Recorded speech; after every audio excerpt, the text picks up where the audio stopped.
स्वागत है AC novel world में, जहां हर कहानी एक नई दुनिया का दरवाजा खोलती है। यहां मिलेंगे आपको वो किस्से जो दिल को छू जाए और वो रहस्य जो दिमाग हिला दें। हर एपिसोड में होगा एक नया रोमांच, एक नई जंग और एक ऐसा सफर जो आपको बांध लेगा शुरुआत से अंत तक। तो तैयार हो जाइए डूब जाने के लिए कहानियों की उस दुनिया में जहां कल्पना हकीकत बन जाती है। एसी नॉवल वर्ल्ड, कहानियां नहीं, एहसास हैं।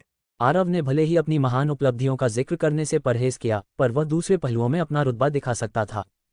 जैसा कि उम्मीद थी, भाई आरव अपने बेचैन दिल को दबा नहीं पाए और एक बार फिर पंचतत्व मार्शल आर्ट का प्रदर्शन किया।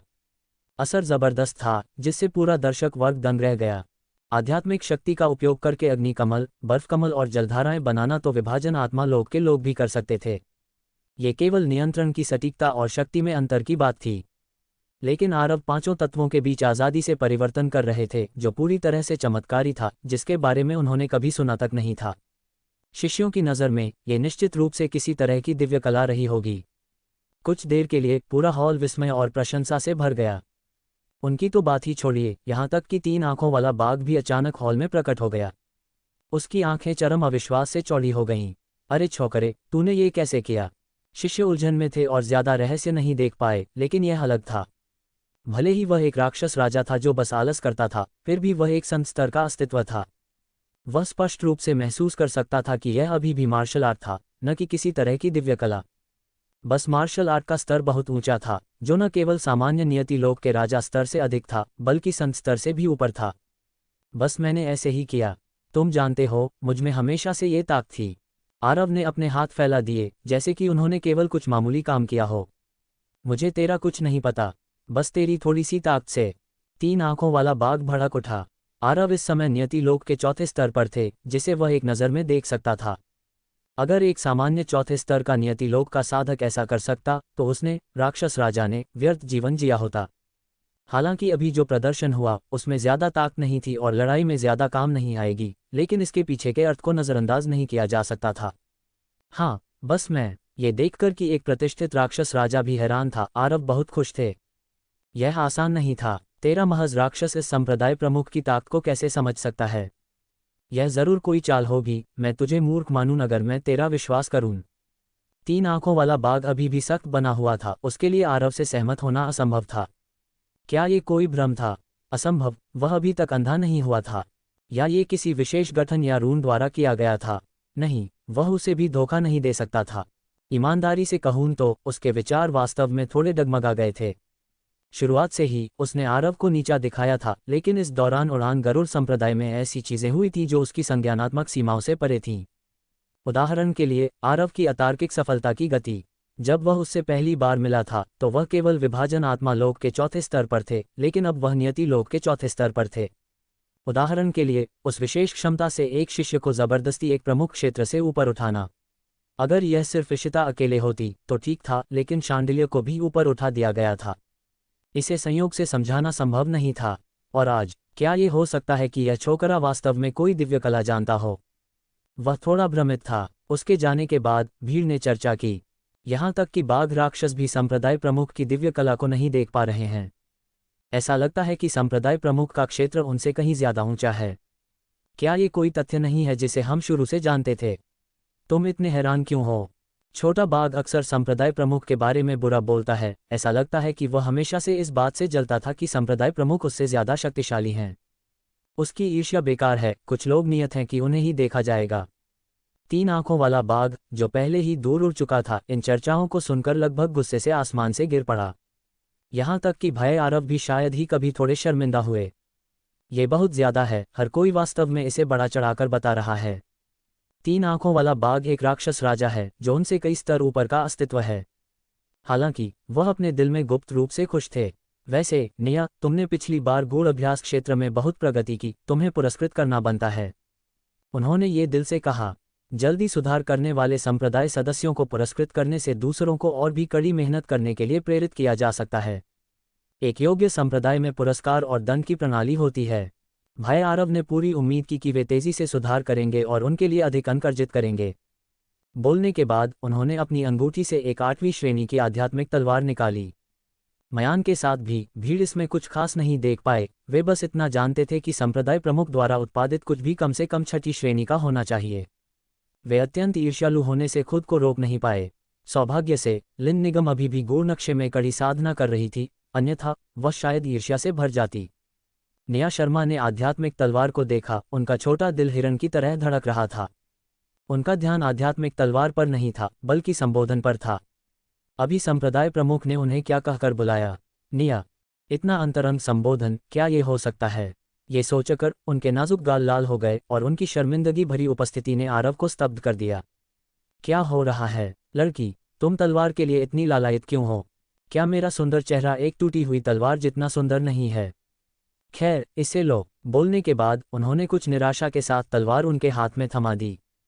धन्यवाद संप्रदाय प्रमुख। खुशी खुशी तलवार स्वीकार करते हुए निया शर्मा ने शालीनता से सिर झुकाया।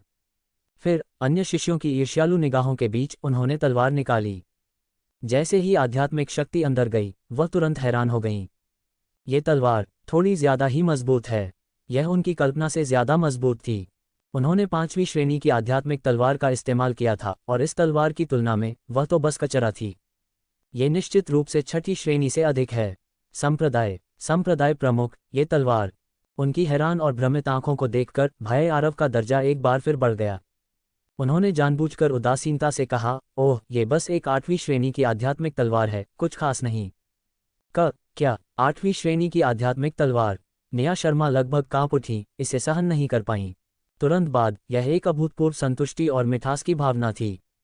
जब दूसरों को ज्यादा से ज्यादा छठी श्रेणी का आध्यात्मिक हथियार दिया जा सकता था, तो उन्हें पहले 9वीं श्रेणी का नीला जैड प्रकाश दिव्य वस्त्र मिला और अब उन्हें 8वीं श्रेणी की आध्यात्मिक तलवार मिली है। ये स्पष्ट रूप से अलग व्यवहार है। ये दिखाने के लिए काफी है कि उनके दिल में उनका ज्यादा महत्व है। अन्य शिष्य पहले से ही पागल थे और हॉल में अजीब चीखें और रोने की आवाजें थीं। हे भगवान, ये वास्तव में 8वीं श्रेणी की है। मुझे इतनी ईर्ष्या हो रही है कि मैं ये जिंदगी नहीं जी सकता। संप्रदाय प्रमुख के पास कितने खजाने हैं। जब मुझे पिछली बार 4थी श्रेणी का आध्यात्मिक हथियार दिया गया था, तो मैंने सोचा था कि यह संप्रदाय का सबसे अच्छा उत्पाद है, लेकिन अब ये मिट गया है। मैं संतुष्ट नहीं हूँ। संप्रदाय प्रमुख जी, वरिष्ठ बहन निया के लिए बहुत अच्छे हैं। तुम्हें संतुष्ट न होने पर भी इसे रोकना होगा। किसने कहा कि वरिष्ठ बहन निया संप्रदाय प्रमुख से सबसे पहले मिली थीं? इन प्रतिक्रियाओं ने भाई आरव को बहुत संतुष्ट किया। ईर्ष्या और जलन के बिना साधना करने की प्रेरणा कहाँ से आएगी? ठीक है, ईर्ष्या मत करो। मैंने अभी कहा कि यह एक पुरस्कार है। भविष्य में ये संप्रदाय प्रमुख सबसे तेजी से साधना करने वाले शिष्यों को अनियमित रूप से पुरस्कृत करेगा। अन्य कुछ 8वीं श्रेणी के आध्यात्मिक हथियार और दर्जनों 7वीं श्रेणी के आध्यात्मिक हथियार, उन्होंने मूल रूप से उन्हें सीधे वितरित करने की योजना बनाई थी। अब इसे देखते हुए उन्हें पुरस्कार के रूप में उपयोग करना बेहतर है। ये खबर सुनकर भीड़ खुश हो गई और ऊर्जा से भर गई। लेकिन फिर किसी ने कमजोरी से कहा, हालांकि हर किसी की योग्यता अलग होती है। हम कितनी भी कोशिश कर लें, हमारी साधना की गति वरिष्ठ रामेश्वर और लिन निगम से तुलनीय नहीं हो सकती। आरव ने हाथ हिलाया, इससे कोई फर्क नहीं पड़ता। मैं तुम में से हर एक की योग्यता के अनुसार मानक निर्धारित करूंगा। ठीक है, चलो जाओ और कड़ी साधना करो। इस गूढ़ नक्शे को संयुक्त करने के बाद प्रवेश करने के लिए 5 और स्थान थे। वर्तमान में पिछली बार निया शर्मा और इशिता को छोड़कर कोई अन्य विभाजन आत्मालोक का शिष्य प्रवेश नहीं कर सकता था। उनकी राय में ये जगह की बर्बादी है। अगले समय में आरव ने वे सभी साधना पद्धतियां और मार्शल कौशल व्यवस्थित किए जो उन्हें अष्टमेघ महल से और अन्य किताबों से मिले थे। ये साधना पद्धतियां और मार्शल कौशल रक्त सूर्य संप्रदाय की तुलना में कहीं ज्यादा उन्नत थे। शुरुआत में शिष्य थोड़ा हैरान थे कि ये रहस्य कहाँ से आए। बस इतना था कि अष्टमेघ महल उनसे बहुत दूर था और वे कभी इसके संपर्क में नहीं आए थे, इसलिए वे बता नहीं पाए। इसलिए उन सभी ने अंततः उन्हें उन संग्रहों के रूप में माना जो प्रधान आचार्य के पास मूल रूप से थे। आखिरकार प्रधान आचार्य एक अमर थे। जल्द ही उड़ान गरुड़ संप्रदाय में ऊपर से नीचे तक कड़ी साधना की लहर दौड़ गई।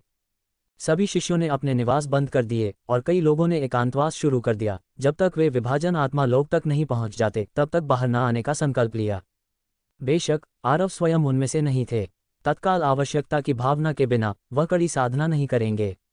उन्हें केवल 3 दिन मछली पकड़ना और 2 दिन जाल सुखाना के रूप में वर्णित किया जा सकता है। उड़ान गरुड़ संप्रदाय शांत था, लेकिन बाहर की दुनिया बहुत बेचैन थी।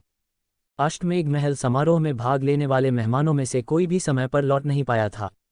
इतनी बड़ी घटना ने जल्दी ही बाहर की दुनिया का ध्यान आकर्षित किया। जैसे ही लोग जांच के लिए अंदर गए, ये खबर कि अष्टमेघ महल नष्ट हो चुका है तुरंत एक सनसनी बन गई।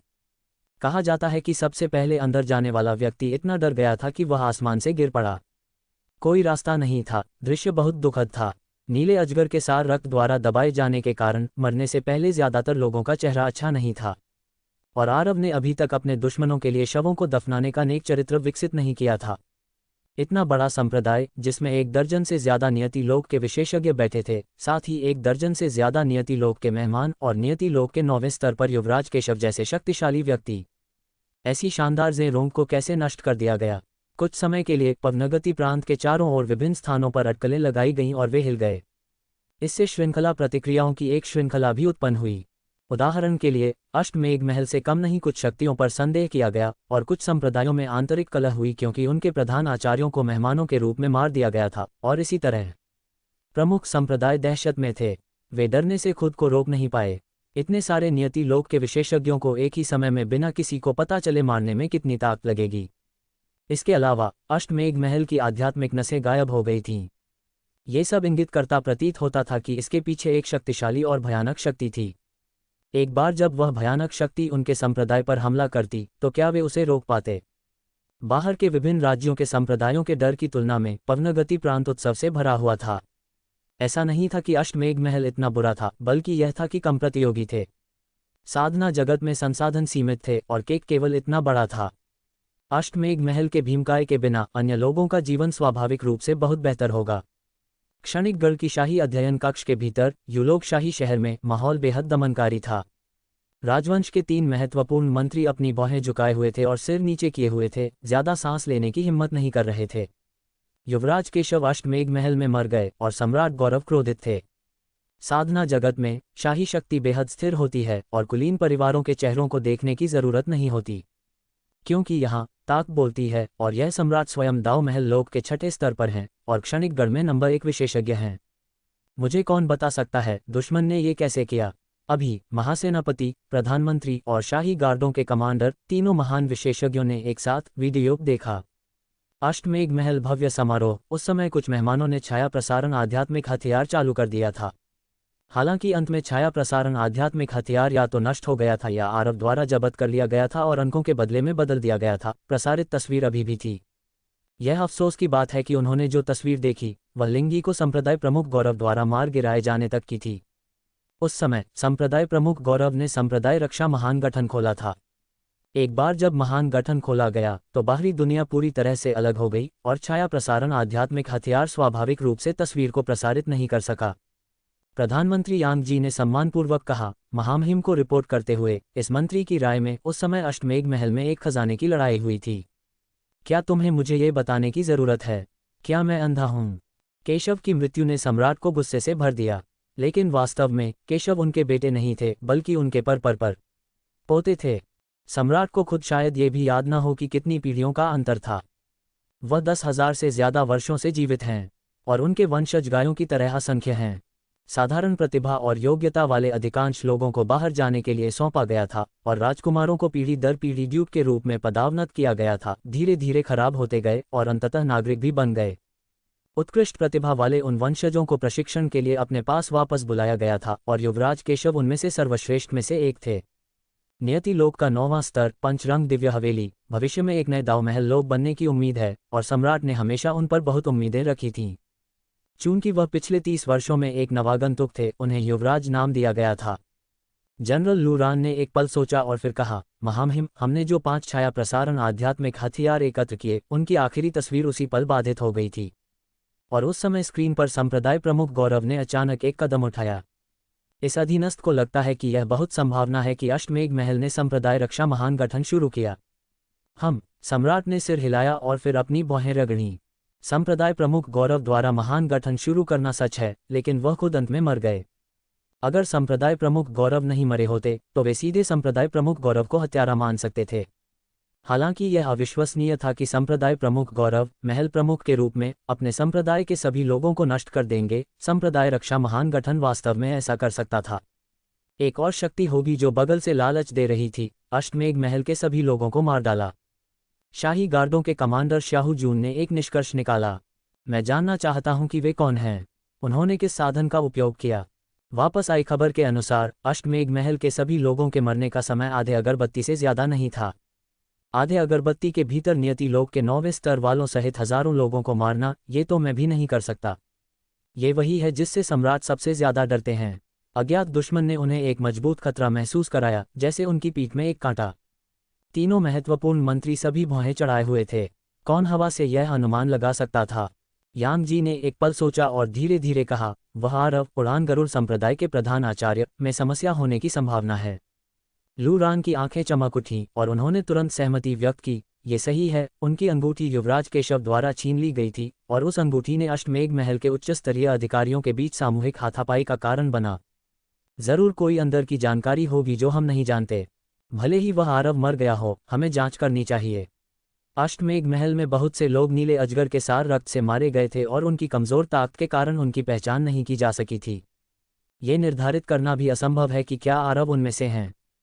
उड़ान गरुड़ संप्रदाय आमतौर पर अपना पर्वत द्वार बंद रखता है और बाहरी दुनिया के साथ बातचीत नहीं करता है, इसलिए इसे अभी भी नहीं पता है कि आरव एकमात्र जीवित हैं।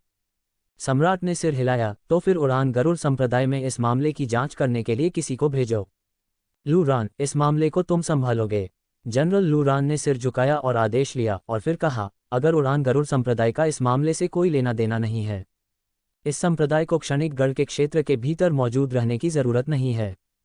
सम्राट के शब्दों ने उड़ान गरुड़ संप्रदाय को मौत की सजा सुनाई। कारण बहुत सरल है। अब पवनगति प्रांत में एकमात्र सभ्य संप्रदाय उड़ान गरुड़ संप्रदाय है। जो खबर वापस आई है उसमें स्वाभाविक रूप से इसका उल्लेख होगा। ये संप्रदाय बहुत तेजी से और अचानक बढ़ा है। उनकी नज़रों में यह एक अस्थिर कारक है। इसे जल्द से जल्द अंकुरित होने से रोकना सबसे अच्छा है। जहां तक बाघ राक्षस की बात है, जिसके बारे में अफवाह है कि वह कम से कम नियति लोक के 9वें स्तर पर है, उन्होंने इसे गंभीरता से नहीं लिया। आखिरकार वह दाव महल लोक में हैं। जैसे ही लू रान आदेश लेने और जाने वाले थे, अध्ययन का दरवाज़ा खुल गया और यहाँ तक कि किन्नर को भी रिपोर्ट करने का समय नहीं मिला। मोती की रोशनी और खजाने के चमकदार आकृति भव्य और गरिमा में अंदर घुस आईं। पूर्वज सम्राट, मुझे यह मामला संभालने दें। सम्राट एक राष्ट्र के शासक और दाव महल लोक के 6ठे स्तर पर एक सुपर विशेषज्ञ थे। इसके अलावा वह वर्तमान में महत्वपूर्ण मामलों पर चर्चा कर रहे थे। ऐसी परिस्थितियों में कोई भी जो बिना रिपोर्ट किए घुस आता, उसे बिना किसी सवाल के मार दिया जाता। यहाँ तक कि उनके पूरे परिवार का भी सफाया किया जा सकता था। हालांकि इस समय घुसने वाली युवा महिला ने उनके गुस्से को नहीं भड़काया। यहाँ तक कि 3 वरिष्ठ अधिकारियों ने भी महसूस किया कि यह स्वाभाविक था। हा, राजकुमारी नियंती, तुम ठीक से साधना करने के बजाय यहाँ क्यों हो? सम्राट ने शायद ही कभी मुस्कान दिखाई। राजकुमारी को प्रणाम। अन्य तीनों ने भी एक एक करके उनका अभिवादन किया। राजकुमारी नियंती एक लंबी शाही पोशाक पहने हुए, चित्र जैसी विशेषताओं और एक लुभावनी सुंदरता थी। जब वह अंदर आई तो उनकी आंखों में एक उच्च पद पर बैठे व्यक्ति का तेज और गरिमा में अधिकार था। हालांकि जब सम्राट का सामना हुआ तो उन्होंने एक छोटी लड़की के हावभाव का संकेत दिया। शाही पूर्वज, मुझे यह मामला बहुत दिलचस्प लगता है। मैं दिन भर साधना करके घुटन महसूस कर रही हूँ और नज़ारा बदलने के लिए बाहर जाना चाहती हूँ। हालांकि वह एक राजकुमारी थी, वह स्वाभाविक रूप से सम्राट की बेटी नहीं हो सकती थी।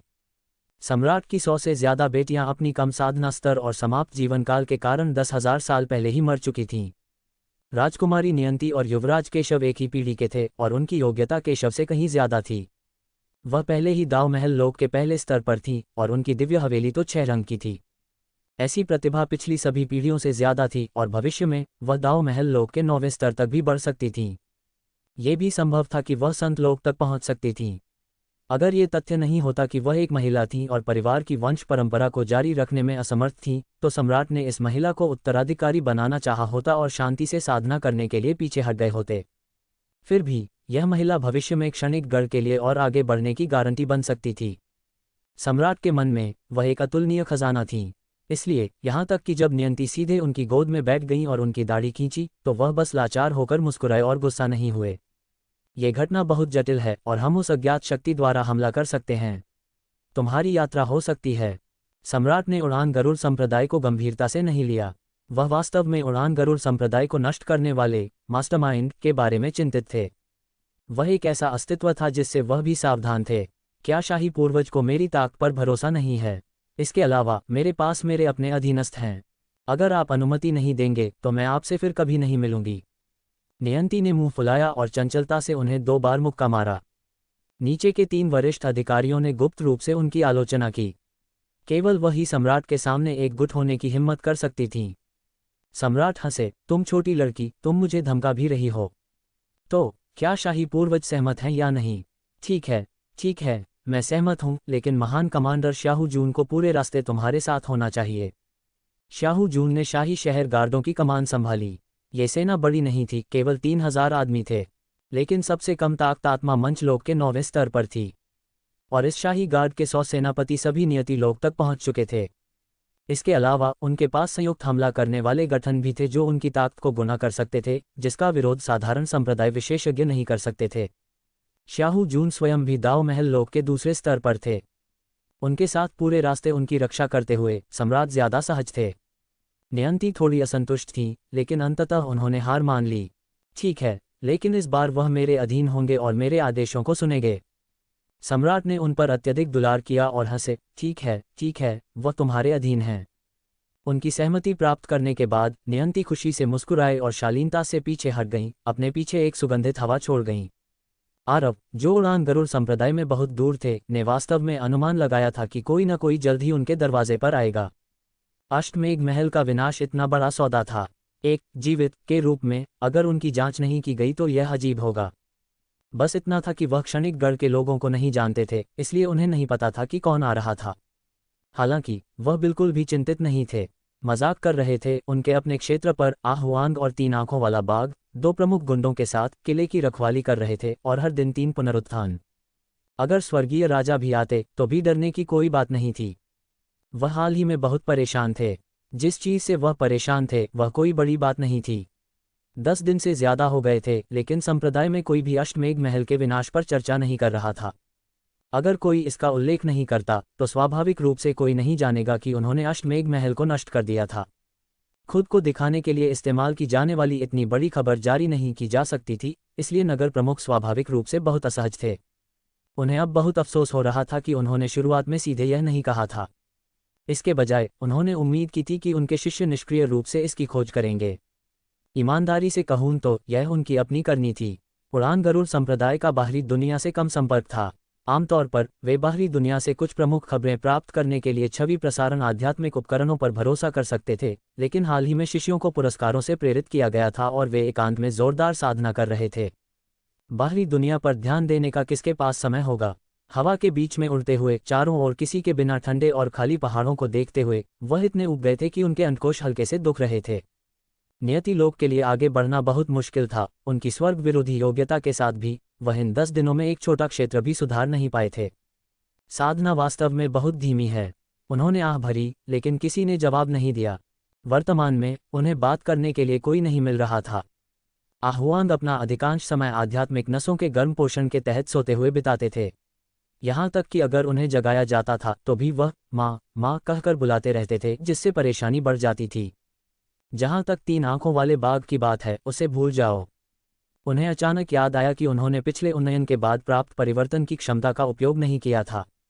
उनकी आंखों की एक मोड़ के साथ वह कुछ मजा लेकर आए। अगले ही पल एक चांदी की रोशनी उनके शरीर पर नीचे से ऊपर तक छा गई। उसके बाद वह लिन निगम में बदल गए। न केवल उपस्थिति, शरीर का आकार और कपड़े बिल्कुल समान थे, बल्कि उत्सर्जित आध्यात्मिक शक्ति में उतार चढ़ाव भी पूरी तरह से संगत थे। हालांकि वह केवल लिन निगम के छिपे हुए फीनिक्स रक्तरेखा की आभा विशेषताओं का अनुकरण कर सकते थे और वास्तव में छिपे हुए फीनिक्स रक्तरेखा नहीं बन सकते थे। हाँ, ये बहुत समान है। उन्होंने अपने पैर फैलाए और लात मारी, सुचारू रूप से और अतुलनीय रूप से, और उनकी आवाज़ भी एक महिला की आवाज़ में बदल गई। यह महसूस करते हुए कि सब कुछ ठीक है, वह सीधे निया शर्मा की गुफा की ओर उड़ गए। वह देखना चाहते थे कि जब वह उड़ान गरुड़ संप्रदाय में नहीं थे तो यहाँ कैसा था। इसे निजी दौरा कहा जाता था। निया शर्मा भी हाल ही में एकांत में थीं, नियति लोक तक पहुंचने के लिए कड़ी मेहनत कर रही थीं। बस इतना था कि महान क्षेत्र की बाधा रातों रात दूर नहीं हो सकती थी, इसलिए वर्तमान में कोई प्रगति नहीं हुई थी। आरव के आगमन ने गुफा के प्रतिबंधों को चिंतित कर दिया, और बेशक उन्हें यह महसूस हुआ। जब वह बाहर आई और उन्हें देखा तो वह तुरंत हैरान हो गईं। लिन निगम, क्या तुम भूर नक्शे में साधना नहीं कर रही हो? तुम इतनी जल्दी बाहर क्यों आ गईं? आरव मुस्कुराए, लिन निगम के पिछले व्यवहार और अभिव्यक्ति को याद किया। फिर यह महसूस करते हुए कि यह उनके चरित्र के अनुरूप नहीं था, उन्होंने अपनी मुस्कान को दूर कर दिया और गंभीर हो गए। ओह, साधना बहुत उबाऊ है, मुझे ऊब महसूस हुई, इसलिए मैं बाहर आ गई। तुम्हारा क्या, तुम कब तक नियति लोक तक पहुंच पाओगी? लिन निगम 10 दिनों से ज्यादा समय से गूढ़ नक्शे में प्रवेश कर चुकी थीं। दिनों की गिनती करते हुए उन्होंने जानबूझकर अपने आध्यात्मिक शक्ति में उतार चढ़ाव को आत्मा मंच लोक के पहले स्तर तक समायोजित किया, जो उनके संभावित क्षेत्र के अनुरूप था। निया शर्मा का सुंदर चेहरा सख्त हो गया, एक अप्रसन्न अभिव्यक्ति प्रकट हुई। साधना में ढिलाई कैसे हो सकती है? तुम वास्तव में मुझे बहुत निराश करती हो। क्या तुम संप्रदाय प्रमुख की तुम पर साधना करने के योग्य हो? जब ये लड़की सख्त हो गई तो वह वास्तव में उस भूमिका की तरह लग रही थी। यह आरव का एक पक्ष था जिसे उन्होंने पहले कभी नहीं देखा था। उनके सामने निया शर्मा यथासंभव अच्छी तरह से व्यवहार और कोमल थीं। ऐसा लगा कि यह निजी दौरा बहुत फायदेमंद था। मेरा अपना हिसाब है, उन्होंने लापरवाही से जवाब दिया, निया शर्मा की गुफा को बड़े चाव से देखते हुए। अंदर का सामान साधारण था और आध्यात्मिक ऊर्जा से भरा होने के अलावा ये बहुत नीरस लग रहा था। एक लड़की होने के नाते मैंने सोचा था कि तुम्हारी गुफा में कुछ गुलाबी और कोमल सजावट होगी। ये सुनकर निया शर्मा ने अपनी सुंदर आंखें सिकोड़ लीं। आज ये लिन निगम उनसे खास तौर पर अपमानजनक लग रही थी। हालांकि उनका रिश्ता लिन निगम के साथ स्वाभाविक रूप से प्रतिस्पर्धी था, वे आमतौर पर एक दूसरे के लिए बुनियादी सम्मान बनाए रखती थीं। आखिरकार वे सह शिष्य थे और लिन निगम दिल से सिर्फ प्रतिस्पर्धी थीं, लेकिन बाहरी तौर पर वह एक विनम्र व्यक्ति थीं।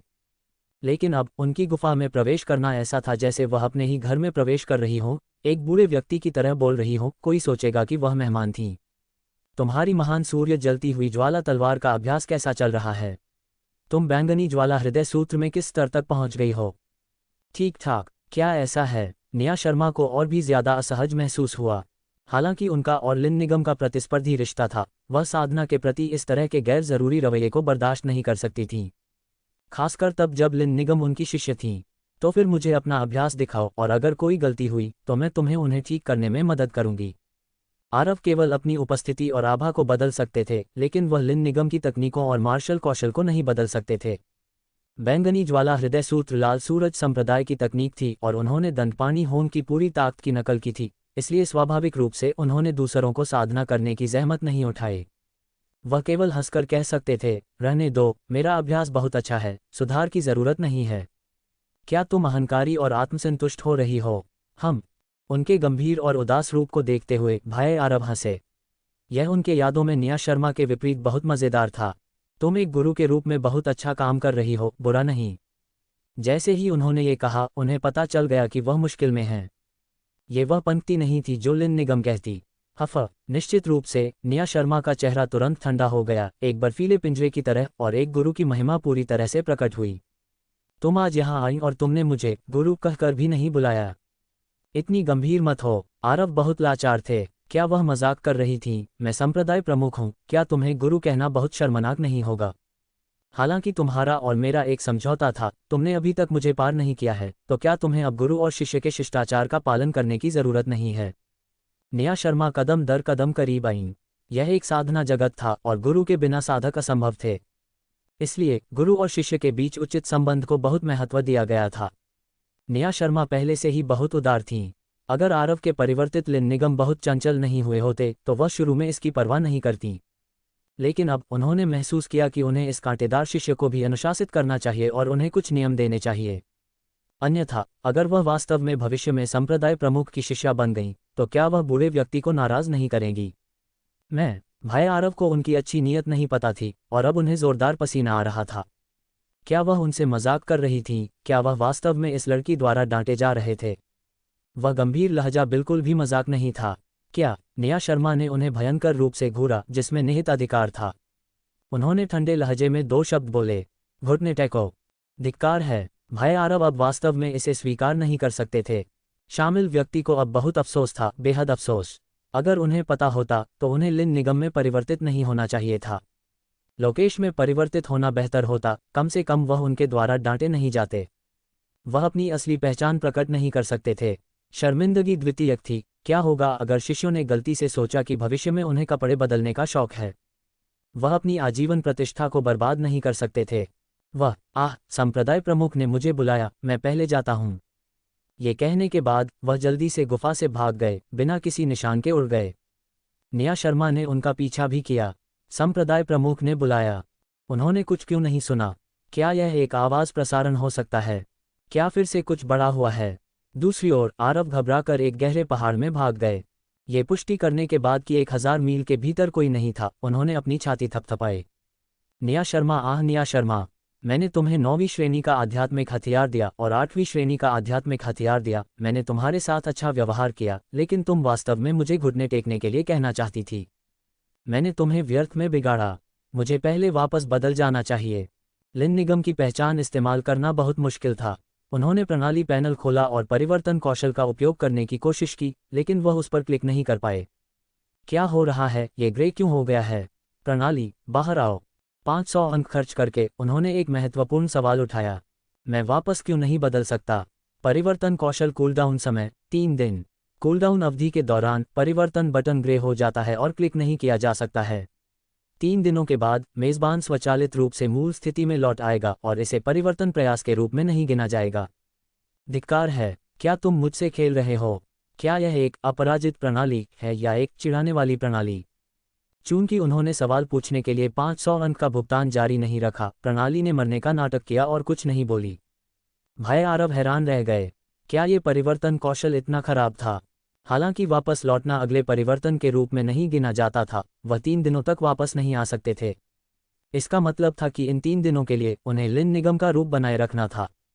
यह उन पर एक आकाशीय बिजली की तरह पड़ा, जिससे वह बहुत हिल गए। जाने दो, जब तक मैं निया शर्मा से बचने के लिए सावधान हूं, तब तक सब ठीक हो जाएगा।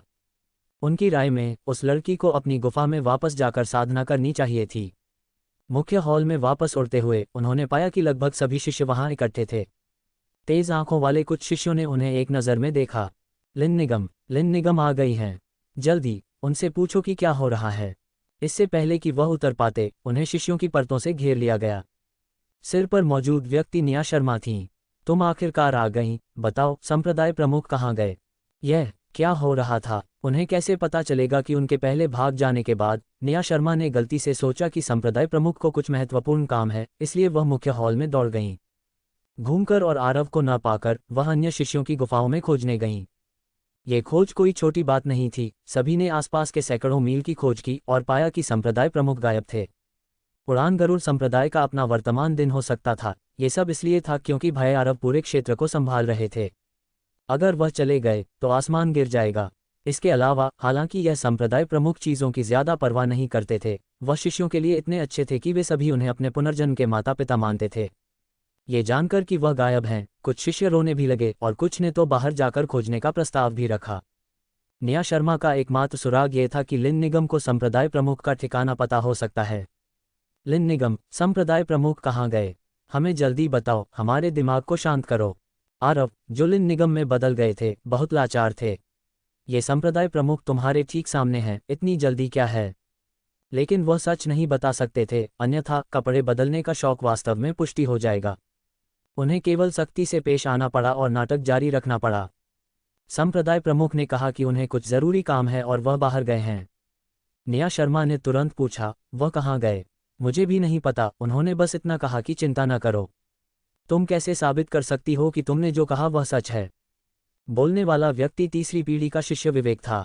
जब वह पहली बार संप्रदाय में आया था तो उसे आरव द्वारा सबसे पहले एक अभिवादन उपहार दिया गया था।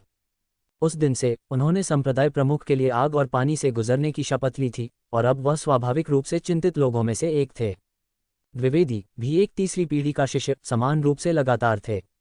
ये सही है, संप्रदाय प्रमुख बाहर जाने से पहले कुछ कहने के लिए सभी को बुलाते थे। उन्होंने इस बार केवल तुम्हें ही क्यों बताया? इस तरह का परिदृश्य अन्य संप्रदायों में लगभग असंभव होगा। लिन निगम की प्रतिभा तीसरी पीढ़ी के बीच पहले स्थान पर मजबूती से टिकी हुई है। अगर यह रक्त सूर्य संप्रदाय के अष्टमेघ महल जैसा संप्रदाय होता तो अन्य सच्चे शिष्यों का दर्जा उनसे कहीं कम होता और वे उनसे इस तरह बात करने की हिम्मत नहीं करते।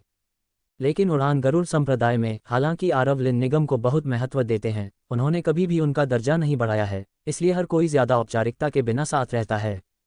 निया शर्मा द्वारा डांटा जाना एक बात है, लेकिन तुम तीसरी पीढ़ी के शिष्य उसकी खिल्ली उड़ाने की हिम्मत करते हो। भाई आरव लगभग गुस्से से अपनी नाक मरोड़ रहे थे और उनका लहजा सख्त हो गया। मुझे क्या पता होगा? तुम खुद जाकर उनसे क्यों नहीं पूछते? अगर हम उन्हें ढूंढ पाते तो क्या हम अभी भी तुमसे पूछ रहे होते?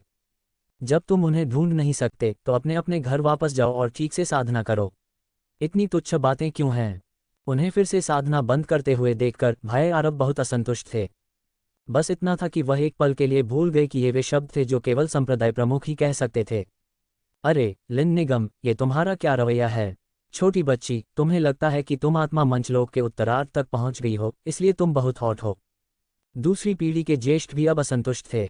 गनजियाई ने भौहें सिकोड़कर कहा, लगता है तुम्हारी गुरु ने तुम्हें यह नहीं सिखाया कि एक वरिष्ठ चाचा को देखकर उन्हें कैसे संबोधित करना है। इशिता ने सिर हिलाया और ईमानदारी से कहा, लिन निगम, हमारा उड़ान गरुड़ संप्रदाय तुम्हें एक वरिष्ठ चाचा को देखकर झुकने और प्रणाम करने की मांग नहीं करता, लेकिन तुम्हें अभी भी सबसे बुनियादी सम्मान रखना चाहिए, है ना? आरव को केवल अपनी नाक दबानी पड़ी और सिर हिलाना पड़ा। हाँ हाँ, तुम सही कह रही हो। चिनचांग ने गंभीरता से कहा, लिन निगम, हमें सच बताओ, संप्रदाय प्रमुख कहाँ गए और कब तक के लिए? आरव की आंखें वास्तव में निराशा से दुख रही थीं। पहले जब वह अपना चेहरा दिखाते थे तो हर कोई उनकी अंतहीन चापलूसी करता था, प्रशंसा के साथ रास्ता बनाता था। लेकिन आज हर कोई इतना जोरदार है। मुझे नहीं पता कि वह कहाँ गए, लेकिन वह 3 दिनों में निश्चित रूप से वापस आ जाएंगे। ये सुनकर कि वह 3 दिनों में वापस आ जाएंगे, निया शर्मा को थोड़ी राहत मिली। क्या तुम्हें यकीन है? जरूर। क्या उन्होंने तुम्हें यह नहीं बताया कि वह क्या करने जा रहे थे? नहीं, उन्होंने बस कहा कि यह गोपनीय है और पूछताछ न करें। गनजियाई ने फिर पूछा, उन्होंने केवल तुम्हें ही क्यों बताया? आरव, लिन निगम के रूप में स्वाभाविक रूप से कहा, क्योंकि उन्हें लगता है कि मैं सबसे महत्वपूर्ण हूं। तुमने क्या कहा? इशिता और निया शर्मा एक साथ बोली, उनकी आंखें तेज हो गईं। ये देखते हुए कि उनकी अभिव्यक्ति बिल्कुल सही नहीं थी, भाई आरब ने गुप्त रूप से सोचा कि क्या वह वाकई अनुचित था। अगर और कुछ नहीं है तो मैं जा रहा हूं। ये कहने के बाद उन्होंने भीड़ को धक्का दिया और इस परेशानी की जगह से भागने वाले थे। रुको, खुद को स्पष्ट रूप से समझाओ। हमें संप्रदाय प्रमुख के जाने से पहले की स्थिति के बारे में विस्तार से बताओ।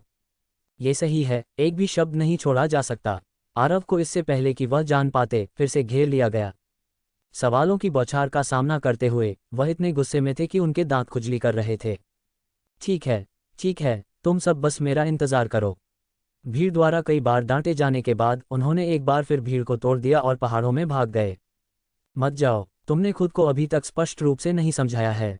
उनके पीछे की भीड़ अभी भी पीछा कर रही थी, खासकर इशिता और निया शर्मा, दोनों आत्मा मंचलोक में थीं। आरव, लिन निगम के भेष तक सीमित थे, अपनी चौथे स्तर की नियति लोक की गति को आसानी से प्रदर्शित नहीं कर सकते थे। एक पहाड़ से गुजरते समय उन्होंने अदृश्यता सक्रिय की और अस्थायी रूप से छिप गए। ये तमाशा शाम तक कम नहीं हुआ। एक छिपी हुई जगह पर छिपकर उन्होंने फैसला किया कि वह अपने असली रूप में बदलने तक इंतजार करेंगे, इससे पहले कि वह खुद को दिखाएं। अब बाहर जाने से केवल परेशानी ही आएगी। अब उन्हें एक सिद्धांत गहराई से समझ में आया, परिवर्तन कौशल अच्छा है, लेकिन इसे यादृच्छिक रूप से उपयोग नहीं किया जा सकता, अन्यथा ये केवल परेशानी को बुलावा देगा। अपनी भंडारण अंगूठी के एक स्वाइप के साथ उन्होंने एक छोटी नोटबुक निकाली और उन्हें एक एक करके दर्ज किया। विवेक, बस मुझे कुछ बार जवाब दिया। गनजियाई, अभी मेरे सामने एक बड़े शॉट की तरह काम किया और यहाँ तक कि मुझे जाने से भी रोका। इशिता, मुझे कम से कम 3 बार डांटा और सबसे सक्रिय रूप से मेरा पीछा किया। चिनचांग, 2 वाक्य, वास्तव में एक वरिष्ठ चाचा की तरह काम करना जानते हैं। वास्तव में वह ये भी जानते थे कि ये शिष्य संप्रदाय प्रमुख के बारे में चिंतित थे, इसीलिए वे इतने बेचैन थे। उन्हें संतुष्ट होना चाहिए, लेकिन वह बस इस भावना को पार नहीं कर पाए। सब कुछ रिकॉर्ड करने के बाद उन्हें आखिरकार राहत मिली। मुझे कुछ दिनों तक आराम करने के लिए एक जगह ढूंढनी चाहिए। मुझे अपने ही संप्रदाय में छिपना होगा। ये सब क्या है? एक गुफा ढूंढते हुए उन्होंने अचानक अंदर कुछ हलचल सुनी। इससे पहले कि वह जांच करने के लिए अपनी दिव्य इंद्रिय का उपयोग कर पाते, उन्होंने अपने सिर में एक गुनगुनाहट सुनी और फिर वह मर गए। गुफा से एक छोटी आकृति उड़ गई। ये वास्तव में 3 आंखों वाला बाघ था। आकृति को गिरते हुए देखकर उसने तुरंत जोर से चिल्लाया, धिक्कार है, ये लिन निगम है, तुमने उसे क्यों मार दिया? तुरंत बाद काले कोहरे का एक बादल भी बाहर उड़ गया। उड़ान गरुड़ संप्रदाय का एक शिष्य। कोहरे से एक पुरानी और कर्कश आवाज आई, तुम्हें क्या लगता है? 3 आंखों वाला बाघ थोड़ा परेशान था। अब हम बड़ी मुसीबत में हैं। वह छोकरा आरव गुस्से से पागल हो जाएगा। काले कोहरे को कुछ हद तक अप्रभावित था। तुम अभी भी एक राक्षस राजा हो, क्या तुम्हें उस छोकरे से इतना डरने की जरूरत है? वह सिर्फ एक नियति लोक का साधक है। मुझे उससे बचने के लिए यहाँ क्यों छिपना पड़ा? तुम किस बात से इतने डरते हो? 3 आंखों वाला बाघ उछल पड़ा। उसकी बाघ की आंखें गुस्से से भरी थीं। वह छोकरा बहुत अजीब है, तुम भविष्य में समझ जाओगे। इसके अलावा मैंने 3 साल के लिए संप्रदाय रक्षक आत्मा जानवर बनने का वादा किया था और तुमने मेरी नाक के नीचे एक संप्रदाय सदस्य को मार दिया। मुझे क्या करना चाहिए? काले कोहरे में एक पल के लिए चुप्पी छा गई और अंत में हल्के से खांसा। ठीक है, मैं दोष लूंगा, मुझे पहले चुपके से सुनने वालों को यूं ही मारने की आदत थी। आरव, जो एक आत्मा में बदल गए थे, दोनों प्राणियों की बातचीत को एक निःशब्द अभिव्यक्ति के साथ सुन रहे थे। शुरुआत में वह गुस्से में थे। तुम्हारे लिए अच्छा है, 3 आंखों वाला बाघ, तुमने मेरी नाक के नीचे वास्तव में राक्षसों और भूतों के साथ सांठगांठ की। ठीक है, ऐसा लगता है कि इस निजी दौरे ने वास्तव में महत्वपूर्ण परिणाम दिए हैं। लेकिन कुछ वाक्य सुनने के बाद उनका राय थोड़ी बदल गई। ये बाघ राक्षस वास्तव में अप्रत्याशित रूप से अपने वादे को बनाए रखा और वास्तव में संप्रदाय रक्षक आत्मा जानवर के रूप में अपनी पहचान को गंभीरता से लिया। हालांकि इस काले कोहरे में मौजूद व्यक्ति को एक स्पष्टीकरण देना होगा। अगर आज यह असली लिन निगम होती या अगर अन्य शिष्य इस पर ठोकर खाते तो वे वास्तव में मर गए होते। वह अपने उड़ान गरुड़ संप्रदाय के भीतर ऐसी खतरनाक चीज के मौजूद होने को स्वीकार नहीं कर सकते थे। डिंग, मेजबान मारा गया है, प्रतिद्वंद्वी की ताकत का पता लगाया जा रहा है, एक पुनरुत्थान योजना की व्यवस्था की जा रही है। डिंग, मेजबान ने एक मुख्य आत्मा छाप प्राप्त की है, दुश्मन का जीवन और मृत्यु अब मेजबान के हाथों में है। क्या प्रणाली इतनी भयानक है? ये पहली बार है। अतीत में मूल गठन लोक या विभाजन आत्मा लोक के साधकों का सामना करने पर भी यह उन्हें केवल दुश्मन को मारने के लिए कुछ साधन ही दे सकती थी। इस बार इसने वास्तव में सीधे प्रतिद्वंद्वी का जीवन उनके हाथों में दे दिया है। लेकिन उन्हें नहीं पता था कि यह स्थिति थोड़ी खास थी। डिंग, मेजबान को पुनर्जीवित किया गया है। जमीन पर सफेद रोशनी की एक झलक देखी गई जो एक पल में उड़ गई। 3 आंखों वाले बाघ और काले कोहरे की ताकत के साथ वे उस पल में क्या हुआ ये भी नहीं देख पाए। तुरंत बाद आरव, जो अपने मूल शरीर में लौट आए थे, खड़े हो गए। मैं तुम्हारे पूर्वज को, 3 आंखों वाला बाघ, तुम कृतघ्न हो। जैसे ही उन्होंने बात की उन्हें एहसास हुआ कि उनकी आवाज़ एक पुरुष की आवाज़ में वापस बदल गई थी। नीचे देखते हुए उनका शरीर भी सामान्य हो गया था। ओह, तुम्हारे जाने के बाद पुनर्जीवित होने से आप अपनी मूल स्थिति में बहाल हो जाएंगे। वह एक अप्रत्याशित छोटा लाभ था, लेकिन यह अभी भी उनके गुस्से को छिपा नहीं सका। आरव, ये तुम क्यों हो? 3 आंखों वाला बाघ चौंक गया। अभी ये लिन निगम थी, अब यह आरव क्यों बन गई? और जो कपड़े उन्होंने पहने थे वे भी वापस बदल गए थे। काला कोहरा उमड़ा, उसे भी यह अविश्वसनीय लगा। वह और 3 आंखों वाला बाघ दोनों ही कायापलट की तकनीक जानते थे, लेकिन उन्हें केवल चालें ही माना जा सकता था और वे उन दोनों में से किसी को भी धोखा नहीं दे सकते थे। इसके अलावा उसने अभी अभी उस लड़की को स्पष्ट रूप से मारा था, फिर वह जिंदा कैसे हो सकती है? आरव ने ठंडी मुस्कान के साथ कहा, मैंने अभी एक भ्रम तकनीक का इस्तेमाल किया था। तुमने जिसे मारा वह महज एक भ्रम था। तुम जैसे 2 चींटियां मेरी शक्ति को कैसे समझ सकते हो? स्वाभाविक रूप से वह अपने रहस्य उजागर नहीं करना चाहता था और न ही दूसरों को यह बताना चाहता था कि वह परिवर्तन कर सकता है। बोलते समय उसने आदत से मजबूर होकर गुप्त रूप से अंतर्दृष्टि को सक्रिय कर दिया, ये जानने के लिए कि यह काला कोहरा आखिरकार क्या है। किसे पता था कि कौशल के टकराने के बाद पैनल पर वास्तव में 3 प्रश्न चिन्ह दिखाई दिए। वह पता नहीं लगा सका। प्रणाली, यह क्या स्थिति है? मैं इसकी पृष्ठभूमि का पता क्यों नहीं लगा सकता? क्या ये विश्व हृदय के खंड से भी ज्यादा खास है? शुरुआती अंतर्दृष्टि केवल इस लोक के भीतर की चीजों की जांच कर सकती है। विश्व हृदय का खंड इसी लोक में पैदा हुआ था, लेकिन ये चीज नहीं। मेजबान का वर्तमान अंतर्दृष्टि स्तर इसकी जांच के लिए अपर्याप्त है। क्या कोई उन्नत अंतर्दृष्टि भी है? क्या इस काले कोहरे की पृष्ठभूमि वास्तव में इतनी बड़ी है? अगर उसने सीधे वह तथाकथित मुख्य आत्मा की छाप प्राप्त नहीं की होती तो भाई आरव को वास्तव में ज्यादा आत्मविश्वास नहीं होता। 3 आंखों वाला बाघ सहज रूप से खंडन करना चाहता था, क्योंकि वह आरव की शक्ति को बहुत अच्छी तरह से जानता था। लेकिन हाल ही में असामान्य घटनाओं की श्रृंखला के बारे में सोचते हुए वह वास्तव में एक पल के लिए स्थिति को समझ नहीं पाया। आरव, ये सब एक गलतफहमी है, गुस्सा मत हो, वह दुश्मन नहीं है। 3 आंखों वाले बाघ के लिए यह एक अत्यंत दुर्लभ रोगी स्पष्टीकरण था। हालांकि भाई आरव अब इसे सुनने की स्थिति में नहीं थे। गलतफहमी, तुम्हारा कुछ संदिग्ध दोस्त बनाना एक बात है, लेकिन तुम उन्हें उड़ान गरुड़ संप्रदाय में तबाही मचाने के लिए भी ले आते हो। उसने तबाही नहीं मचाई। मैं तुमसे बाद में हिसाब किताब करूंगा, पहले मैं इसे खत्म करूंगा। काला कोहरा फिर से उमड़ा और फिर एक बूढ़ी कर्कश आवाज आई, जूनियर चींटी, क्या तुम सच में सोचते हो कि तुम कोई महत्वपूर्ण व्यक्ति हो? तुम केवल स्वर्गीय आदेश लोक के 4थे स्तर पर हो। मेरी चरम स्थिति की तो बात ही छोड़ दो, अभी भी तुम्हें मारने में केवल एक विचार लगेगा। मैं अब तुम पर ध्यान नहीं दूंगा, चले जाओ। इन शब्दों को सुनकर आरव समझ गया कि यह व्यक्ति बहुत कमजोर था। अगर वह वास्तव में उसे मार सकता तो वह केवल बातें ही नहीं करता बल्कि कार्य भी करता। क्या ऐसा है? तुम मुझ पर ध्यान नहीं दोगे, लेकिन मैं तुम पर ध्यान देने वाला हूं। बोलने के बाद उसने सीधे छाप को सक्रिय कर दिया। अगले ही पल काला कोहरा जोर से हिलता हुआ दिखाई दिया। पीली सफेद जादुई लपटों का एक समूह कहीं से भी उठ गया और कोहरे से गर्मी की लहरें भाप बनकर उड़ने लगीं। काले कोहरे के भीतर वास्तव में एक प्रेत मानव चेहरा उभरा, जो रुक रुक कर प्रकट और गायब हो रहा था। रुको, नहीं! जलने वाला काला कोहरा आखिरकार अपनी आत्मा के भीतर के गहरे दर्द को सहन नहीं कर सका और बुरी तरह से चिल्लाया। आरव, मत मत मत मत मारो अभी! तीन आंखों वाला बाघ नहीं जानता था कि आरव ने ये कैसे किया और केवल दया की भीख मांग सकता था, लेकिन भय आरव ने बिल्कुल नहीं सुना। हमें बुराई को पूरी तरह से खत्म करना होगा। मुझे बाद में तुमसे एक उचित स्पष्टीकरण चाहिए। वह बुरा व्यक्ति नहीं है और उसका इरादा कभी भी तुम्हारे उड़ान गरुड़ संप्रदाय को नुकसान पहुंचाने का नहीं था। वह एक ऊपरी अमर है। हम ऊपरी अमर? तो क्या लिन्निगम अभी अभी उसके हाथों मारा नहीं गया था? इस समय काला कोहरा पहले ही भूरे रंग के कोहरे में बदल चुका था। डर था कि ज्यादा देर नहीं लगेगी जब वह पूरी तरह से छितरा जाएगा और पूरी तरह से नष्ट हो जाएगा। काले कोहरे में मौजूद ऊपरी अमर में अब उसका पहले वाला अहंकार नहीं था और वह अत्यंत दयनीय था, बार बार दया की भीख मांग रहा था। संप्रदाय प्रमुख आरव, मैं गलत था। मुझे मत मारो। मैं समर्पण करने को तैयार हूं। क्या यह एक ऊपरी अमर है? उसमें साधारण साधकों से ज्यादा हिम्मत नहीं लगती। क्या ऐसा हो सकता है कि जो जितना ज्यादा जीता है वह मृत्यु से उतना ही ज्यादा डरता है? आरव तब अस्थायी रूप से रुक गया। किसी भी मामले में छाप हाथ में होने से वह किसी भी समय उसके स्थान का पता लगा सकता था और वह किसी भी समय उसे मार सकता था। क्या ऐसा है? समर्पण! इस विराम के साथ काला कोहरा धीरे धीरे शांत हो गया। केवल रंग से ही पता चला कि उसे भारी नुकसान हुआ था और वह पहले से कहीं ज्यादा कमजोर था। खांसी। हाँ, मैं समर्पण करता हूँ और अब से मैं संप्रदाय प्रमुख आरव के नेतृत्व का पालन करूंगा। मुझे आश्चर्य है कि संप्रदाय प्रमुख आरव ने मेरी मुख्य आत्मा की छाप कैसे प्राप्त की। ये काला कोहरा बहुत व्यथित था। मुख्य आत्मा की छाप दैवीय आत्मा का मुख्य आधार है और सबसे महत्वपूर्ण चीज है। बस पिछली बार कुछ ऐसा हुआ कि उसकी मुख्य आत्मा की छाप टूटकर गिर गई। अब ये काला कोहरा केवल शेष अवशिष्ट आत्मा है। बस उसकी शक्ति आकाश छूने वाली है।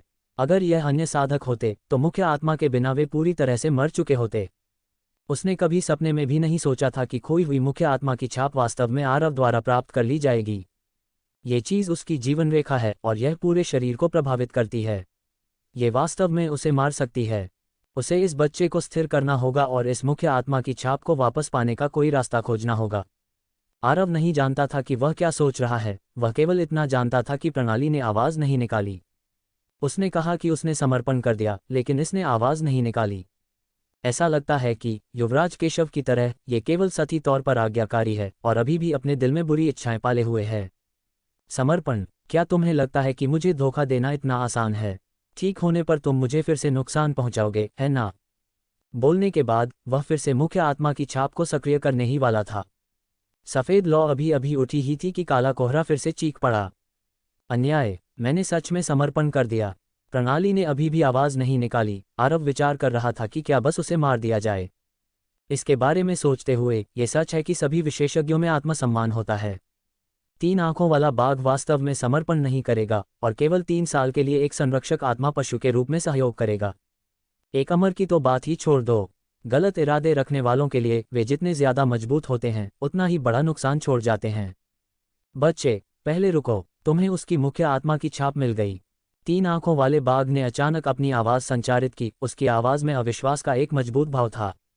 हाँ, क्या हुआ? हाँ, तो तुम्हारे लिए उसे समर्पण कराना बहुत सरल है। तीन आंखों वाला बाघ अचानक हंस पड़ा, लेकिन मुस्कान थोड़ी खराब थी और यह स्पष्ट था कि उसके इरादे बुरे थे। ओह, मैं ये कैसे करूं? तुम अपनी दैवीय आत्मा का उपयोग करके उसकी मुख्य आत्मा की छाप पर एक अनुबंध गठन को पूरी तरह से अंकित कर सकते हो। जब समय आएगा तो वह समर्पण करेगा, भले ही वह न चाहे, और उसके लिए तुम्हारा विरोध करना फिर से असंभव होगा। वह एक राक्षस राजा था, इसलिए उसे इस तरह का ज्ञान था। क्या ऐसी कोई अच्छी चीज है? भय आरव थोड़ा लुभा गए थे। अगर वह वास्तव में एक अमर अधीनस्थ प्राप्त कर सकता है तो उसकी स्थिति अभूतपूर्व स्तर तक बढ़ जाएगी। बेशक, मुख्य आत्मा की छाप कितनी महत्वपूर्ण है। मुझे वास्तव में नहीं पता कि तुम बच्चे ने इसे कैसे प्राप्त किया। मुझे इसे कैसे संचालित करना चाहिए। मैं तुम्हें सिखाता हूँ। दो बड़े राक्षस राजाओं की साजिशें सभी ध्वनि के माध्यम से प्रसारित की गईं और काला कोहरा उन्हें सुन नहीं सका। वह 3 आंखों वाले बाघ का बहुत आभारी था। सौभाग्य से इस बाघ दानव ने उसके लिए याचना की, अन्यथा वह इस बार वास्तव में बच नहीं पाता। हालांकि अगले ही पल वह अब खुश नहीं रह सकता था। उसने पाया कि उसे एक अतिरिक्त बेड़ी लग गई है। वह भावना उसकी आत्मा की गहराई से आई थी और अवज्ञा करना असंभव था। अगर उसने आरव को नुकसान पहुंचाने का इरादा किया तो वह वास्तव में बिखर जाएगा। डिंग, आपने एक अधीनस्थ की निष्ठा प्राप्त की है, 10,000 अंक प्राप्त किए। प्रणाली ने आखिरकार इसे मान्यता दी, लेकिन आरव बहुत असंतुष्ट था। क्या तुमने नहीं कहा था कि यह एक अमर है? एक अमर के पास कम से कम लाखों अंक होने चाहिए, है ना? केवल 10,000, यानी इस अनुबंध पर कुछ भी खर्च नहीं होता है, अन्यथा उसे पछतावा होता। तुमने क्या किया? काला कोहरा लगातार सघन होता गया, पहले से भी ज्यादा घना होता गया। आखिरकार यह एक मानव रूप में भी प्रकट हुआ। ओह, ये बस इतना है कि मैंने तुम्हें उसकी मुख्य आत्मा के साथ एक अनुबंध बनाने में मदद की। 3 आंखों वाले बाघ ने अपने सफेद फर को चिकना किया। अब जब काला कोहरा आरव का अधीनस्थ बन गया था, जिसकी स्थिति उससे कम थी, तो उसने अब उस पर ध्यान नहीं दिया। तुम शापित बाघ दानव, मैंने तुम पर इतना भरोसा किया था। वह मूर्ख नहीं था। इस तरह का अनुबंध स्वर्गीय आदेश लोक के किसी व्यक्ति की पहुंच से बाहर था। ये निश्चित रूप से 3 आंखों वाला बाघ ही होगा जिसने अभी अभी ध्वनि प्रसारण के दौरान उसे सिखाया था। तुमने वास्तव में मुझे धोखा दिया। काला कोहरा क्रोधित था। अगर वह वर्तमान में अपनी चरम स्थिति से दूर नहीं होता और इस बूढ़े बाघ को हराने में असमर्थ होता, तो वह शायद उसे नष्ट करने के लिए दौड़ पड़ा होता। तुम ऐसा नहीं कह सकते। देखो, तुम्हारा नुकसान नहीं हुआ। उसके साथ अनुबंध के कारण तुम्हारी आत्मा को बहुत भरपाई हुई है और तुम अब निचले लोक के नियमों से दबे नहीं हो। तुम्हारी स्थिति पहले से भी बेहतर है। इस दृष्टिकोण से तुम्हें मेरा धन्यवाद करना चाहिए। हालांकि बाघ देवता कभी भी अच्छे कर्म करने के बदले में कुछ नहीं मांगते। बस इसे अपने दिल में रखो। एक ऐसा प्राणी होने के नाते जो भाई आरव के साथ कंधे से कंधा मिलाकर खड़ा हो सकता था। 3 आंखों वाले बाघ के शब्द लोगों को गुस्से से मौत के घाट उतारने की गारंटी थे। तुम अगर उसके पास शरीर होता तो काला कोहरा शायद गुस्से से खून उगल देता। ठीक है, अब तुम्हें अपनी स्थिति पता है। तुम जानते हो कि क्या करना है। अगर उसने इसे पूरी तरह से वश में नहीं किया होता तो आरव निश्चित रूप से इसे अपने पास नहीं रखता। हालांकि वह मौत से नहीं डरता था, अन्य शिष्य डरते थे। वह उड़ान गरुड़ संप्रदाय के भीतर छिपे खतरों को अनदेखा नहीं करेगा। काला कोहरा बहुत देर तक शांत रहा। आखिरकार उसने एक लंबी आह भरी। क्या मेरे पास कोई और विकल्प है? जो लोग अमर बन सकते थे वे अनगिनत वर्षों तक जीवित रहे थे और अब आवेगी युवा नहीं थे। वे जानते थे कि व्यवहारिक कैसे होना है। आरव अपने रवैये में इस बदलाव से बहुत संतुष्ट था। चिंता मत करो, जब तक तुम परेशानी पैदा नहीं करते मैं तुम्हें मुश्किल में नहीं डालूंगा। मैं तुम्हें पर्याप्त सम्मान दूंगा। धन्यवाद। काले कोहरे से संघनित मानव रूप थोड़ा झुका, गुप्त रूप से राहत की सांस ली। वह जानता था कि आरव को मूल रूप से यह वादा देने की जरूरत नहीं थी। अगर किसी और ने उसकी मुख्य आत्मा की छाप प्राप्त कर ली होती तो बाद में उसका भाग्य बहुत दुखद होता। सम्मान और ऐसी चीजें अस्तित्व में नहीं होती। ठीक है, मुझे अपनी उत्पत्ति के बारे में बताओ। तुम मेरे उड़ान गरुड़ संप्रदाय में कैसे आए? काले कोहरे ने फिर से आह भरी। आवाज में ऐसा लग रहा था जैसे उसमें पुराने जमाने की बातें भरी हों। ये सब करोड़ों साल पहले अमर और असुरों के बीच एक युद्ध से उपजा है, जब पूर्वी लिंस्वर्ग क्षेत्र ने हड़पने की कोशिश की। आरव ने पहली पंक्ति के बाद और सुन नहीं पाया। क्या वह कुछ ऐसा बता सकता है जिसे लोग समझ सकें? अमर और असुरों के बीच का युद्ध उससे बहुत दूर था।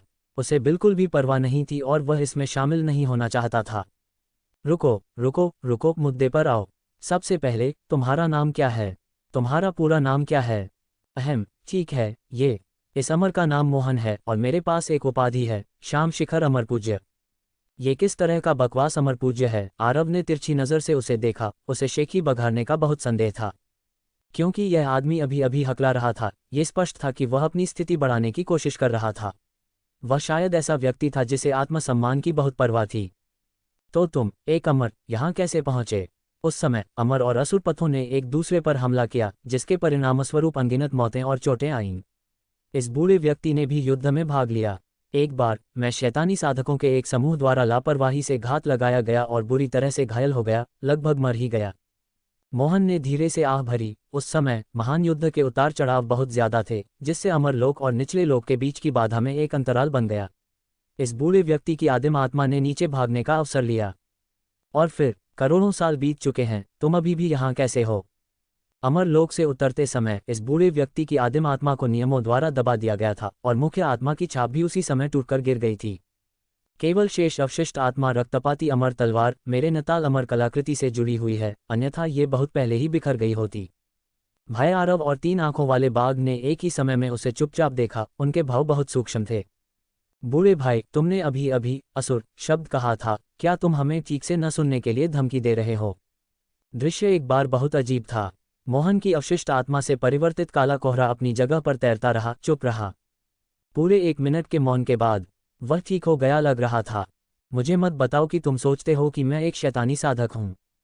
शैतानी साधक अक्सर विकृत और बुराई से काम करते थे। कोई भी सामान्य साधक इन 2 शब्दों से एक सम्मानजनक दूरी बनाए रखेगा, यहां तक कि उनसे गहराई से घृणा भी करेगा।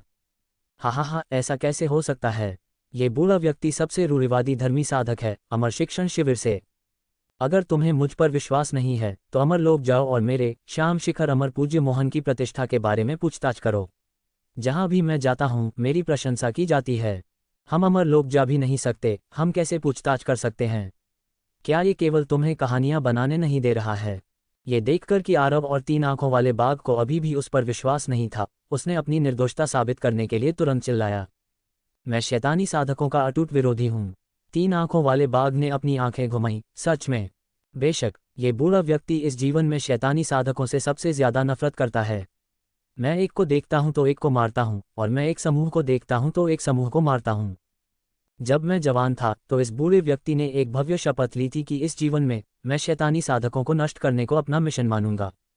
मोहन ने उत्साह के साथ बात की, उसके शब्द बलपूर्वक गूंज रहे थे। आरव अब देख नहीं सका।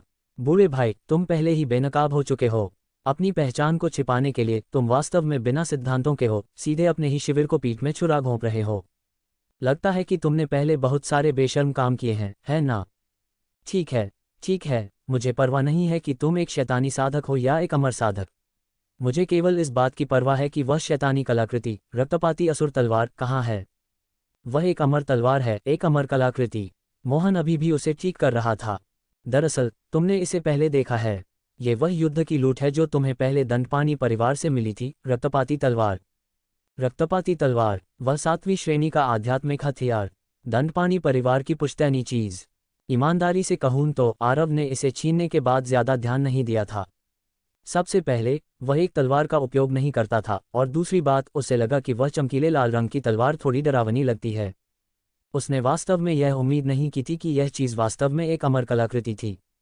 स्पष्टीकरणों की एक श्रृंखला के बाद वह आखिरकार पूरी कहानी समझ गया। उस समय निचले लोक में भागने के बाद मोहन की अवशिष्ट आत्मा रक्तपाती असुर तलवार के अंदर छिपी हुई थी।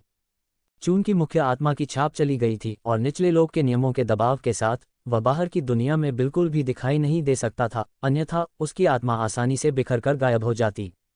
वह केवल रक्तपाती असुर तलवार की अमर आत्मा और सार को अवशोषित करके मुश्किल से जीवित रह सकता था। जैसे जैसे समय बीतता गया, करोड़ों साल बीत गए और रक्तपाती असुर तलवार का ग्रेड भी लगातार अपनी अमर आत्मा को अवशोषित करने के कारण गिरता गया। एक अमर कलाकृति से यह आखिरकार एक 8वीं श्रेणी के आध्यात्मिक हथियार तक गिर गया। अमर आत्मा बहुत पहले ही खत्म हो चुकी थी और उसके पास जीने के लिए ज्यादा साल नहीं बचे थे। लेकिन इस समय रक्तपाती असुर तलवार को संयोग से दंडपानी परिवार के पूर्वजों ने उठा लिया। दंडपानी परिवार ने इसे एक खजाना माना, इस आध्यात्मिक हथियार को परिवार के उदय के लिए एक भरोसा माना। वे वास्तव में एक मामूली छोटे परिवार से नीलगिरी क्षेत्र के 2 प्रमुखों में से एक बन गए। ये तब तक नहीं था जब तक कि आध्यात्मिक हथियार का ग्रेड फिर से गिर नहीं गया कि उन्हें एहसास हुआ कि कुछ गड़बड़ है। दंडपानी परिवार ने सोचा कि आध्यात्मिक हथियार इस्तेमाल किए जाने के बाद क्षतिग्रस्त हो जाएगा, लेकिन किसे पता था कि अंदर एक अमर रहता था जो लगातार आध्यात्मिक हथियार से शेष सार के आखिरी निशान को अवशोषित कर रहा था। बाद में उन्होंने इसे पोषण देने के लिए एक रक्तताल का इस्तेमाल किया, इसे अस्थायी रूप से 7वीं श्रेणी पर स्थिर किया। और अंदर मोहन की अवशिष्ट आत्मा निचले लोक के नियमों का विरोध करने के लिए बहुत कमजोर थी, इसलिए वह अपना चेहरा दिखाने के लिए बहुत आलसी था। उन्हें जो कुछ भी वे चाहते थे वह करने दे रहा था। रक्तताल का उस पर एक अत्यंत कमजोर प्रभाव था, केवल मुश्किल से उसे जीवित रहने की अनुमति देता था। इस बार आरव द्वारा रक्तपाती तलवार को उड़ान गरुड़ संप्रदाय में लाने के बाद उसने इसे खजाना तिजोरी में फेंक दिया और इसकी परवाह नहीं की। मूल रूप से अगर चीजें इसी तरह चलती रहती तो मोहन रक्तताल के बिना ज्यादा देर तक जीवित नहीं रहता, लेकिन उड़ान गरुड़ संप्रदाय में एक राक्षस राजा 3 आंखों वाला बाघ था। उसकी शक्ति दंडपाणी परिवार के लोगों के समूह से कहीं ज्यादा आगे थी। रक्तपाती असुर तलवार ने स्वयं, साथ ही अंदर की आभा ने जो स्पष्ट रूप से निचले लोक से उच्च थी, उसके द्वारा तीव्रता से महसूस किया गया था। इसलिए उसने इस आध्यात्मिक हथियार को चुरा लिया। कुछ जांच के बाद मोहन अब और छिप नहीं सका। ये राक्षस और यह राक्षसी मिलने के बाद जल्दी से सहमत हो गए। 3 आंखों वाले बाघ ने मोहन की पृष्ठभूमि को देखा, यह उम्मीद करते हुए कि वह भविष्य में अपनी शक्ति और स्थिति ठीक होने पर उसकी मदद कर सकता है। वहुपी लोक का एक अमर था, स्वर्गीय राक्षस लोक के सबसे मजबूत स्वर्णिम नागराजा से भी ज्यादा भयानक अस्तित्व। जब वह उसका समर्थन करेगा तो क्या वह तब तिरछा नहीं चल पाएगा? अगर वह भाग्यशाली रहा तो वह उसके साथ आरोहण भी कर सकता है। जहां तक मोहन की बात है, उसने स्वाभाविक रूप से 3 आंखों वाले बाघ की वर्तमान शक्ति को महत्व दिया। राक्षस राजा का स्तर निचले लोक में शीर्ष स्तर का माना जाता था। 3 आंखों वाले बाघ के संरक्षण के साथ उसे रक्त परिवर्तित दानव तलवार को खलनायकों द्वारा ले जाने या उसकी अवशिष्ट आत्मा को परिष्कृत किए जाने के बारे में चिंता करने की जरूरत नहीं थी। तो इस अवधि के दौरान वे दोनों इस गहरे पहाड़ और जंगली जंगल में जुड़ रहे थे। 3 आंखों वाले बाघ की मदद से मोहन की अवशिष्ट आत्मा ने अपनी कुछ स्थिति ठीक कर ली और वह आखिरकार रक्त परिवर्तित दानव तलवार से बच निकलने और फिर से दिन का प्रकाश देखने में सक्षम था। फिर वह आरव द्वारा दुखद रूप से खोज लिया गया। हालांकि आरव द्वारा अपनाने और एक अनुबंध करने के कारण भी वह अब निचले लोक के नियमों से दबा नहीं था। तो तुम्हारे पास अब केवल अवशिष्ट आत्मा का यह एक झोंका बचा है और कुछ नहीं। भाई आरव बहुत असंतुष्ट थे। कोई आश्चर्य नहीं कि यह आदमी केवल 10,000 अंक के लायक था। एक लंबे समय के बाद वह एक अत्यंत कमजोर और अधूरा संस्करण निकला। इस अमर के पास एक नताल अमर कलाकृति भी है, हालांकि यह एक आध्यात्मिक कलाकृति के स्तर तक गिर गई है। जब तक कि तुम भविष्य में अमर आत्मा का ठीक से पोषण करते हो, यह अभी भी ठीक हो सकती है। सभी को शैतानी साधक के रूप में उसकी पहचान के बारे में पता था, लेकिन मोहन अभी भी खुद को इस अमर और अपने हथियार को अमर कलाकृति कहने पर जोर दे रहा था। यह आदमी वास्तव में मरते समय भी आत्मसम्मान बचाने के बारे में चिंतित था। भविष्य के लिए तुम्हारी क्या योजनाएं हैं? मैं तुम्हें चेतावनी दे रहा हूं, अगर तुमने मेरे शिष्य के शरीर पर कब्जा करने की हिम्मत की तो मैं तुम्हें तुरंत नष्ट कर दूंगा। आरव की नज़र में एक अवशिष्ट आत्मा जो पहली चीज करना चाहेगी वह थी एक शरीर पर कब्जा करना और एक शारीरिक रूप प्राप्त करना। हालांकि मोहन ने तुरंत उसके संदेह को दूर कर दिया। तुम ज्यादा सोच रहे हो। हालांकि मेरी अमर आत्मा अधूरी है। संत लोक से नीचे का शरीर इस स्तर की आत्मा के प्रवेश को सहन नहीं कर सकता और यह सीधे ढह जाएगा। इसलिए मेरे लिए उड़ान गरुड़ संप्रदाय के शिष्य के शरीर पर कब्जा करना असंभव है। अन्यथा उसने दंडपाणी परिवार के किसी व्यक्ति के शरीर पर बहुत पहले ही कब्जा कर लिया होता।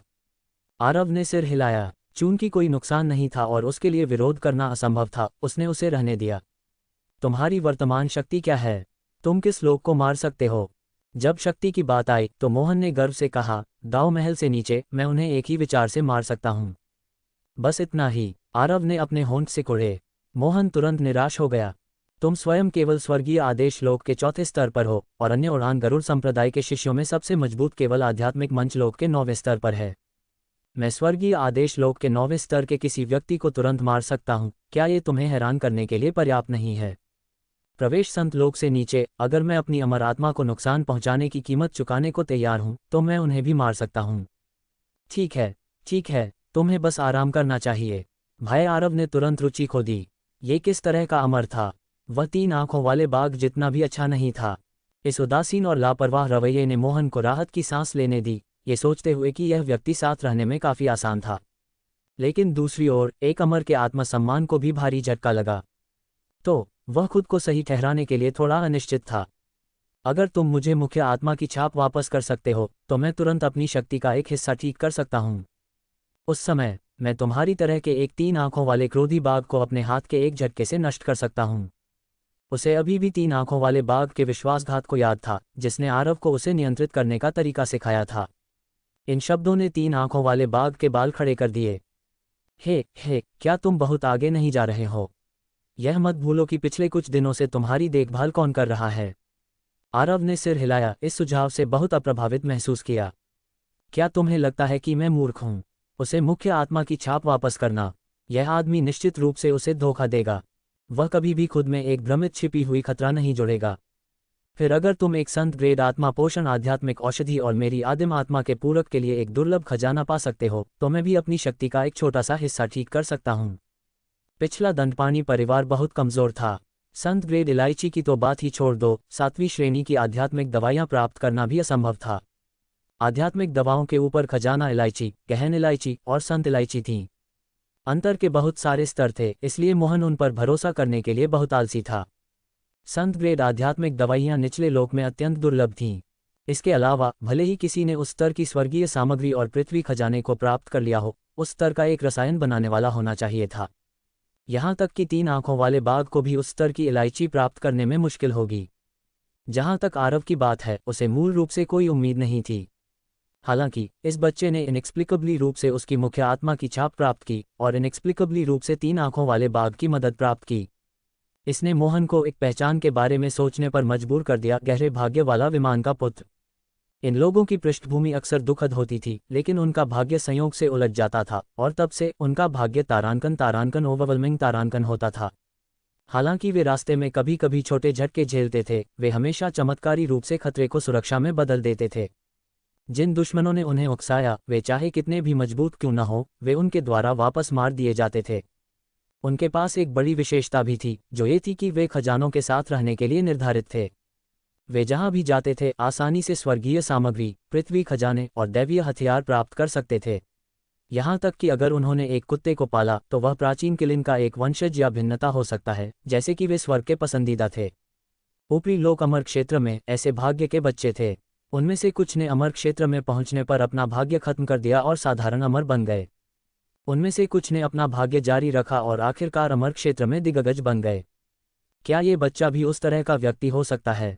अगर यह वास्तव में मामला था, तो उसका पालन करने से उसे लाभ मिल सकता है और शायद वह स्वर्ग के खिलाफ अपने भाग्य को बदल भी सकता है।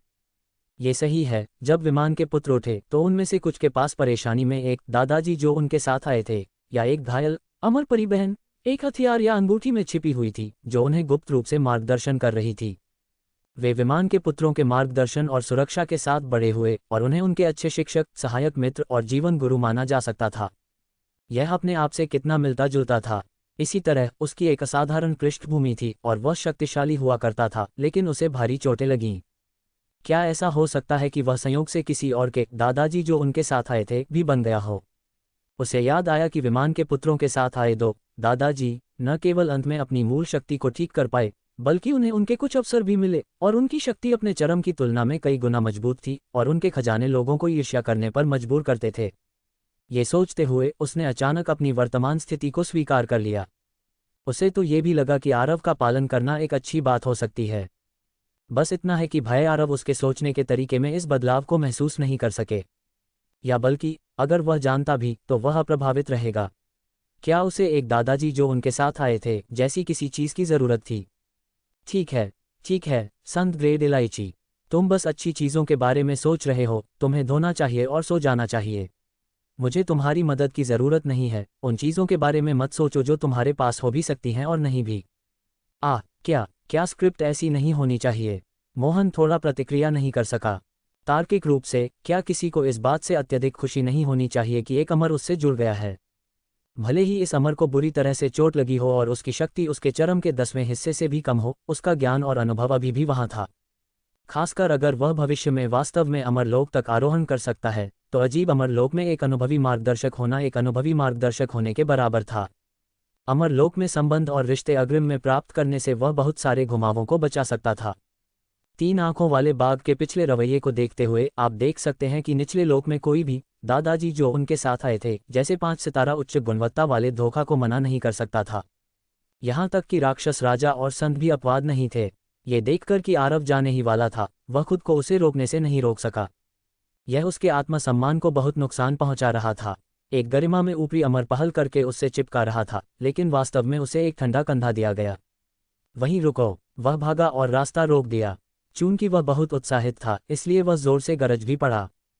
तुम लोगों को कम क्यों समझते हो? आरव का हर पुनर्जीवन एक नई शक्ति, और हर शक्ति उसे बना रही है दिव्य लोक का सबसे खतरनाक अस्तित्व। जितनी बार वो मरता है, उतना ही अजेय बनकर लौटता है। यही है अल्ट्रा रैंक सॉवरन सिस्टम की असली ताकत।